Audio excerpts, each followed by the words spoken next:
কবে কখন আপলোড করা হবে মাতবারের ছেলে এবং হুজুরি মেয়ে নাটকের 10 নম্বর পর্ব।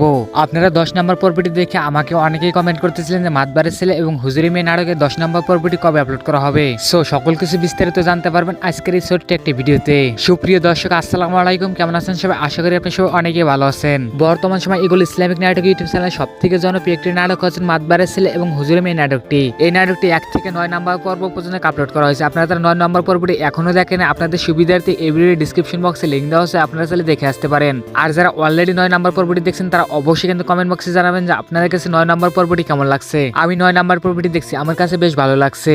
এখন আপনাদের মনে সবারই প্রশ্ন যে তাহলে মাতবারের ছেলে এবং হুজুরি মেয়ে নাটকের 10 নম্বর পর্ব কবে আপলোড করা হবে এবং কি করলে সবার আগে দেখতে পারবেন। চলেন সেটাই জেনে আসি। সেটা জানার আগে আপনাদের কাছে ছোট্ট একটা রিকোয়েস্ট থাকবে, আপনারা যদি এই চ্যানেলে নতুন দর্শক হয়ে থাকেন তাহলে চ্যানেলটি সাবস্ক্রাইব করে সাথে থাকুন, কেননা আমরা এই চ্যানেলে বাংলা নাটকের সকল ধরনের নাটকের আপডেট আমরা এই চ্যানেলে সবার আগে আপডেট দিয়ে থাকি। প্রথমেই আপনাদেরকে জানিয়ে দিই কি করলে সবার আগে দেখতে পারবেন। বন্ধুরা, আপনারা যারা ইগল ইসলামিক নাটক ইউটিউব চ্যানেলে সাবস্ক্রাইব করেন এখনই গিয়ে সাবস্ক্রাইব করে নোটিফিকেশন বাজিয়ে রাখুন, কেননা মাতবারের ছেলে এবং হুজুরি মেয়ে নাটকের 10 নম্বর পর্বটি ইগল ইসলামিক নাটক ইউটিউব চ্যানেলে আপলোড করা হবে। এবার চলেন জেনে আসি কবে আপলোড করা হবে মাতবারের ছেলে এবং হুজুরি মেয়ে নাটকের 10 নম্বর পর্বটি। বন্ধুরা, মাতবারের ছেলে এবং হুজুরি মেয়ে নাটকের 10 নম্বর পর্বটি আপলোড করা হবে আগামী শুক্রবার বিকাল 3:30 ঘটিকা ইগল ইসলামিক নাটক ইউটিউব চ্যানেলে আপলোড করা হবে। আর হ্যাঁ, আপনারা চাইলে কিন্তু এই চ্যানেলটি সাবস্ক্রাইব করে সাথে থাকতে পারেন, কেননা মাতবারের ছেলে এবং হুজুরি মেয়ে নাটকের 10 নম্বর পর্বটি আপলোড হওয়ার সাথে সাথে আমরা এই চ্যানেলে সবার আগে আপডেট জানিয়ে দেবো। ভিডিওটি আজকে এই পর্যন্ত, দেখা হবে অনেক নাটকের আপডেট নিয়ে। এ পর্যন্ত ভালো থাকবেন, সুস্থ থাকবেন, ধন্যবাদ।